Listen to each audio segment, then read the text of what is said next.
बड़ी खबर, कोलकाता में मनी लॉन्ड्रिंग मामले में ईडी की छापेमारी। आईपीएसी डायरेक्टर प्रतीक जैन के ठिकानों पर ईडी की रेड। प्रतीक जैन के 4 से 5 ठिकानों पर ईडी की एक साथ छापेमारी हो रही है। इस वक्त की बड़ी खबर आपको बता दें, और ईडी की रेड वाली जगह पर पहुंची है ममता बनर्जी। उम्मीदवारों का डाटा चोरी करने पहुंची है ईडी। ममता बनर्जी ने आरोप लगाया टीएमसी के लिए काम करती है आईपीएसी कंपनी। हमारे सहयोगी मनोज पांडे सीधे कोलकाता से लाइव जुड़ चुके हैं। मनोज, ममता बनर्जी भी पहुंच चुकी हैं, और अब जरा ये बताएं अपडेट, अभी क्या कुछ जांच चल रही है, क्या कुछ अपडेट आपके पास?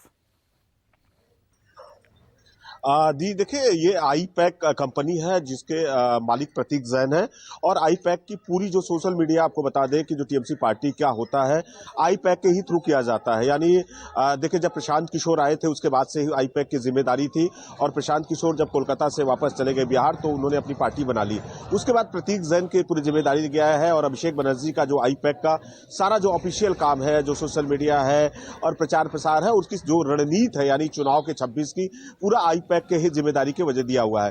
देखिए, अब इस तरह के घोटाले के आरोप लग रहे हैं प्रतीक जैन के ऊपर में, मनी लॉन्ड्रिंग की जिस तरह का बात आ रही है, और ममता बनर्जी उनके घर, और इस समय ममता बनर्जी कुछ ही देर में जो प्रतीक जैन का ऑफिस है शॉर्ट ट्रैक में वहां पहुंच रही है। तो कह सकते हैं कि लगातार अब ममता बनर्जी आरोप लगा रही है बीजेपी के ऊपर में कि गृहमंत्री अमित शाह के षड्यंत्र से इस तरह की हो रही है। क्योंकि देखिए, आपको बता दें कि 26 का जो बंगाल का चुनाव है, और ममता बनर्जी का कहना है कि जो आईपैक ऑफिस है पूरी उनके जो डाटा है, जो उनके वहां पे सारे जो डॉक्यूमेंट है और उसके जो हार्ड डिस्क है, यदि उस तरह का वहां पे ईडी के हाथ में लगता है तो इनकी पूरी जो प्लान है, रणनीति है, चूंकि आईपैक ही पूरी रणनीति बनाते हैं। देखिए, मीडिया का जो सोशल वर्क का सारा चीज है सब आईपैक के जिम्मे दिया गया है। तो ये कहीं ना कहीं जो इस चीज है इसका मिसयूज होगा। और फिलहाल ममता बनर्जी देखिए कुछ ही देर में प्रतीक जैन के घर पे पहुंची थी, और पुलिस कमिश्नर मनोज वर्मा भी उनके साथ में है, और यहाँ पे शॉर्ट लेक में जिनका ऑफिस है वहां पे भी ममता बनर्जी पहुंचने वाली है। जी बिल्कुल मनोज, सबसे बड़ी बात यह है कि देखिए, जिस तरह से आपने बताया कि आगे रणनीति में चुनाव होना है, उसमें सारी जानकारी होती है, और ममता बनर्जी लगातार ऐसे संस्थाओं पर आरोप लगाते रही हैं। अब जानना ये चाहेंगे ईडी की तरफ से क्या दलील दी जा रही है, क्योंकि 4 से 5 ठिकाने पर छापेमारी हो रही है। अभी तक क्या कुछ डाटा निकलकर सामने आया है?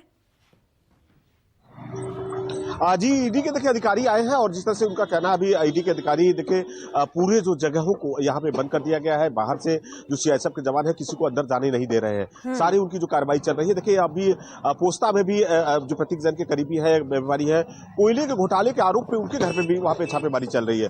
तो करीबन 4 से 5 जगह पे छापेमारी है, और फिलहाल ईडी के अधिकारी बड़ी कार्रवाई कर रहे हैं। और देखिए, ममता बनर्जी लगातार, अभिषेक बनर्जी हमेशा से ईडी और सीबीआई पे हमेशा आरोप लगाए हैं कि बीजेपी 26 का जो चुनाव है कहीं न कहीं ईडी सीबीआई के हाथों से जीतना चाहती है। यानी जो ईडी सीबीआई को बीजेपी के जो नेता है या अमित शाह गृहमंत्री हैं, उनके आदेश पे ये सारा होता है, और कहीं न कहीं ये चीज सामने आ रही है। देखिए, एसआईआर का काम चल रहा है, ममता बनर्जी लगातार एसआईआर का विरोध कर रही है। अभिषेक बनर्जी भी देखिए एसआईआर का उन तथ्यों को सामने ला रहे हैं, क्योंकि इन सब चीजों को है। बिल्कुल, आप हमारे साथ बने रहिए। जैसा कि ये महत्वपूर्ण बात यही है कि एसआईआर, ऐसे जांच एजेंसियों को लेकर बार बार ममता बनर्जी निशाना साध रही हैं।